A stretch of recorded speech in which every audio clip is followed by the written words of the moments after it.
suite donc du président élu du 30 septembre 2022, je cite, « Je demande au président de l'Assemblée nationale d'arrêter d'harceler et d'intimider les honorables Jean-Baptiste Kassekwa et Délice Sanga. Il doit plutôt publier le fiche de paie des députés avec toutes les rubriques en vue d'édifier les Congolais. Monsieur Mbosso doit démissionner avec son bureau. » Fin de citation.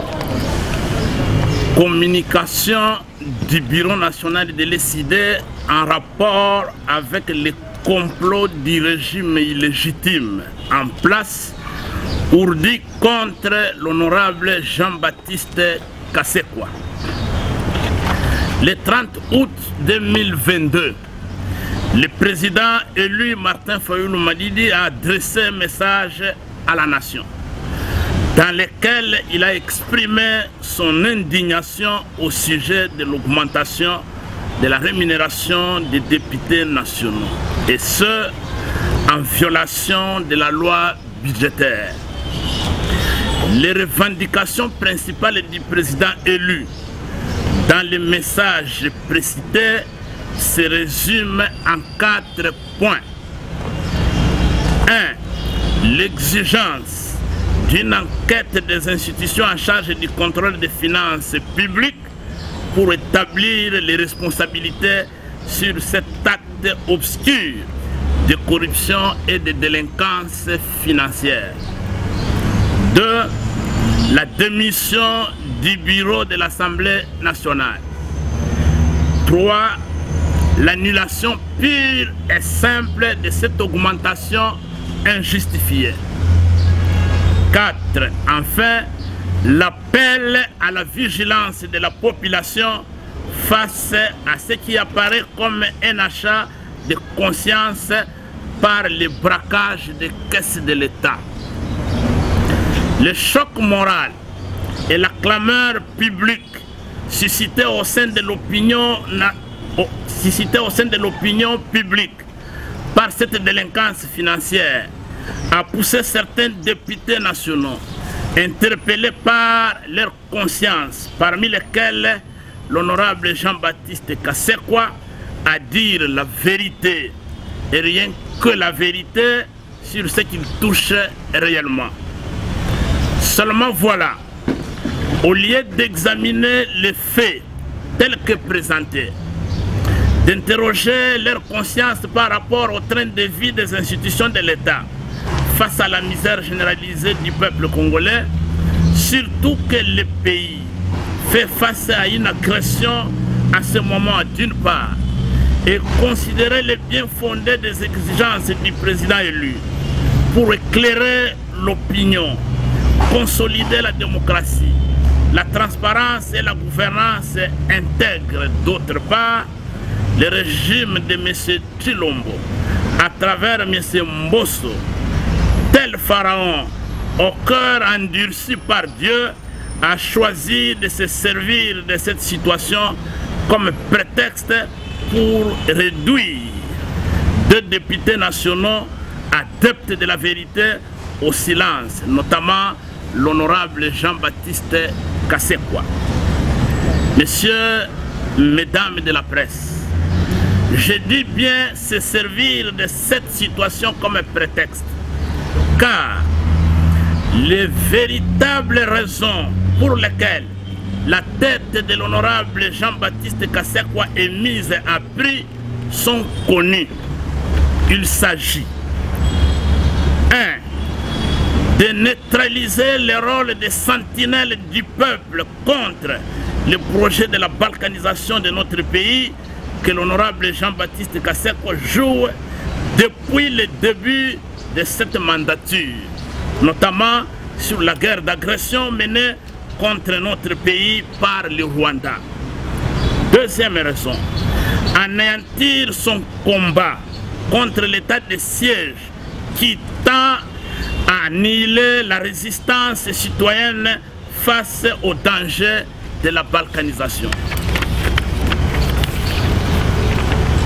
Troisième raison, museler l'honorable Jean-Baptiste Kassekwa dans ses dénonciations sur les conditions de vie de nos vaillants militaires engagés dans les opérations pour protéger l'intégrité territoriale de la RDC. Quatrième raison, anéantir ces protestations contre les différents blocages par le bureau Mbosso de toute initiative d'interpellation des auteurs présumés de détournement des fonds alloués aux opérations militaires en Ituri, au nord Kivu et au sud Kivu. 5. Enfin, renvoyer au calendrier grec les différentes questions orales avec débat adressées aux ministres ayant en charge la sécurité et la défense nationale. Et particulièrement l'interpellation adressée au Premier ministre en date du 23 septembre 2022 en rapport avec les 100 jours de l'occupation de Bunagana. Il faut également ajouter à cette liste non exhaustive la volonté manifeste du bureau Mbosso de refuser d'annuler et de renoncer à cette augmentation illégale de la rémunération des députés et surtout de présenter le président élu Martin Fayoulou comme menteur. Pour toutes ces raisons, le régime illégitime qui gouverne le pays par défi a décidé de réduire au silence ce qu'il considère désormais comme des témoins gênants.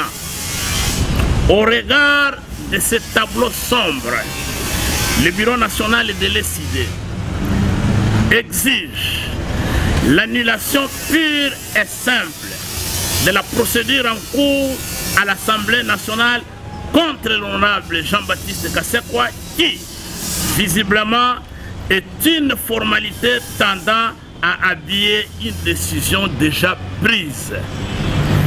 Deuxièmement, le CID se réserve le droit de recourir à toutes les voies légales, tant au niveau national qu'international, pour défendre les droits de l'honorable Jean-Baptiste Kassekwa, en ce compris l'organisation des manifestations pacifiques pour barrer la route à ces complots.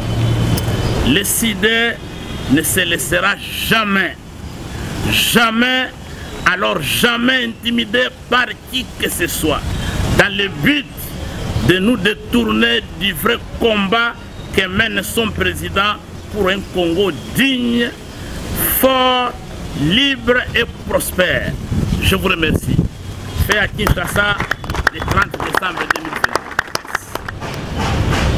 Communication, il y a bureau national et ASID et ça lie en rapport na intimidation, harcèlement et la menace au député Nabiso ya ASID Jean-Baptiste Kassekwa à subir de la part du régime ya M.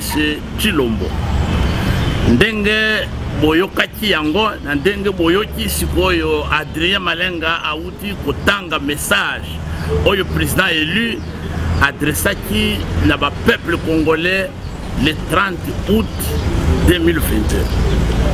Il était profondément indigné et a constaté que rémunération ya ba députés nationaux ezalaki augmenté en violation ya mibeko ya mboka.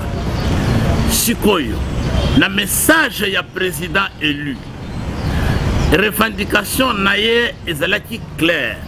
Alors il faut que ba institution esala ka contrôle ya mbongo ya l'état, ba sala contrôle pour que toyeba nani asa coupable ya délinquance financière, ya moyibi ya mbongo ya l'état va constater. Deuxième exigence, il fallait que M. Mbosso a démissionné le bureau naïe l'Assemblée nationale. Et enfin, exigence, il fallait que le peuple congolais ait la vigilante pour la colandela démarche oyo ya kimoyibi ya mbongo na bureau ya Assemblée nationale na ba institution ya mboka. Voilà pourquoi message du président et pesaki Mobulu ba congolaise na ba congolais nyonso bazalaki indigné. C'est ainsi que ba député na biso ba monaki qu'il fallait ba lo ba vérité ya oyo bazwaka réellement. Mais malheureusement, monsieur Mbosso na monsieur Tshilombo, au lieu de répondre à l'exigence oyo commandant du peuple Martin Fayulu Apesaki, et ils se sont mis à harceler, intimider, menacer même d'invalidation l'honorable Jean-Baptiste Kasekwa na ba député nyonso ba dénonçaki au balobaki vérité. Yango biso to lobby toyebi ke ba menace oyo bazo sala ba raison bango bazo pesa ça ya lukuta. Mais raison oyo eza déjà connu et yebani. Raison yebani ya ba intimidation wana eloko ya liboso. Balingi bakanga munoko ya honorable Jean-Baptiste Kasekwa parce que ye depuis mandature azali sentinelle ya peuple congolais contre le projet ya balkanisation ya mboka na biso. Mikolo nyonso bolandaka ye ndenge nini azolobela projet wana ya balkanisation, il est au front chaque jour. Yami bale boyebi que depuis Batiaki état de siège, honorable Jean-Baptiste Kasekwa a offrant à se dénoncer état de siège wana et se réduire à zéro résistance à ma compatriote. Résistance à ma patriote oyo bazo s'opposer contre balkanisation ya mboka na biso. Étouffement ya liberté. L'honorable Kasekwa a so bundele lokwana. Ya misatu. L'honorable Kasekwa asi a telemi à lobby ba ministre au baza na Kinshasa. Bazo s'occuper na makambo ya défense na ya sécurité.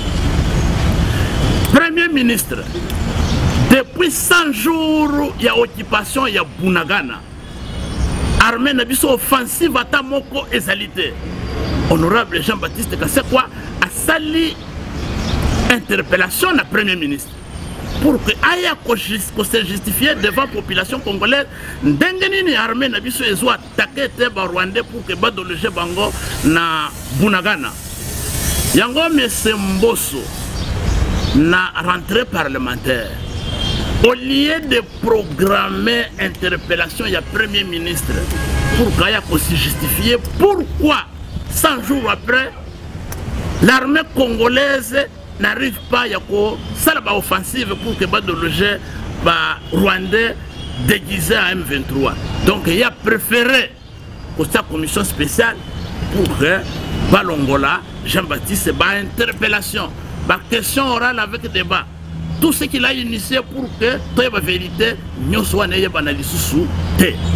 Vous comprendre que ce qui est le moutou ya Jean-Baptiste, et ça a pris pour que Balongolaye, ce n'est pas le problème de rémunération, il y a des députés nationaux parce que il y a un lobby à Zouaka réellement. Est-ce qu'il est interdit dans le règlement intérieur de l'Assemblée nationale? Est-ce qu'il est interdit dans la constitution du Congo? Moutoualo ba salaire naie. C'est pas possible ça. Yango wana bisoba na ya décidé to pesi mise en garde. Mise en garde na biso ya bureau national de lobby boy. À partir ya lelo to sengi M. Mbosso na M. Tshilombo ba annuler procédure wana ya koluka ndenge nini ya kolongola Jean-Baptiste na Assemblée nationale. C'est un élu du peuple. Il a la liberté en tant que député. Il y a sa peuple vérité. Il faut qu'on arrête de procédure wana pour que a continuer Moussala pour lequel le peuple congolais a ponakaye. Yami balé toyebisi bango que ce qui va continuer la procédure wana parce que décision na bango c'est yebani déjà. On va habiller tout simplement procédure pour que va prononcer décision que M. Jean-Baptiste Kasekwa est invalidé. Ce qui va continuer la procédure wana biso bana décidé de recourir na ba voix oyo mibeko et pesibiso na niveau ya mboka au niveau international, y compris les manifestations pacifiques, pour que jamais, alors jamais, Moutouata Moko a intimidé Bisso pour que tout se détourne na bitumba oyo commandant du peuple azo bundela mboka na biso pour que ezala jamais balkanisé. Donc bande konangai synthèse na kopesa na lingala yango wana to telemi to yebi déjà bisika ba instruction zo uta to yebi pourquoi l'honorable Jean-Baptiste Kassekwa fait l'objet ya intimidation, ya ba menace, ya harcèlement. C'est tout simplement pour les faire taire. C'est tout simplement pour les réduire au silence. Parce qu'il gêne, il dit la vérité, les conditions de les soldats nabiso ont engagé, offrant, à se dénoncer conditions malsaines de nos vaillants combattants, offrant, nous sommes et ont gêné le régime de jouisseurs. Balingi to kangaminoko, Balia Kambongo ndenge balingi, ba partenaire fiable na bango ba occupé mboka na biso, comme ça bana na biso ba leki na biso o bakutika la après biso bakutaka mboka et c'est kama na ba jouisseur balingi masanga kolia na komera na mboka oyo. Merci mingi. Merci beaucoup.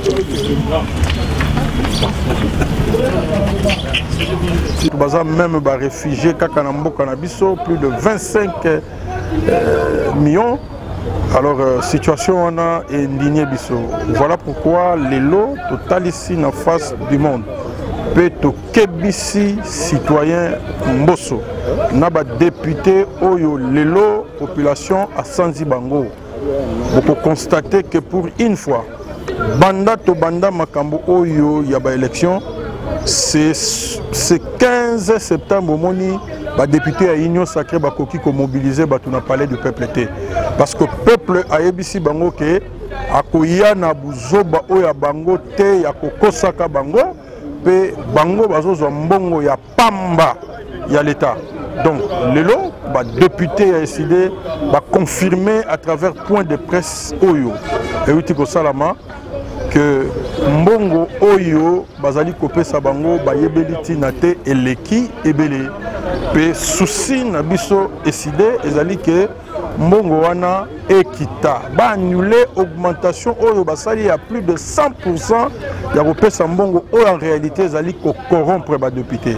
Lelo je pense population na biso baza témoin bakoki kolobate lelo ba député basala ramsala malonga na mboka bayebi kutu ata musala bango bazo sala te mais pona nini bakomati na plus de 21 000 $ ezali ebele pendant que ba professeur lelo baza na grève bazo zoaka ka 1500 ba magistrat bazo zombongo muke ba soda ba policier bazo zombongo ya malonga te ba enseignant bazo zombongo ya malonga te.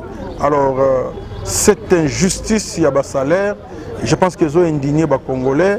Voilà pourquoi on a mis Koya. En tout cas, beaucoup de monde décidé à Kosala Oyo Mibeko et Sengi Asala pour que tu arrêtes la situation Oyo. Tu tika temboka et zinda ndenge bandeko union au sacré balingi kemboka et kindekoya.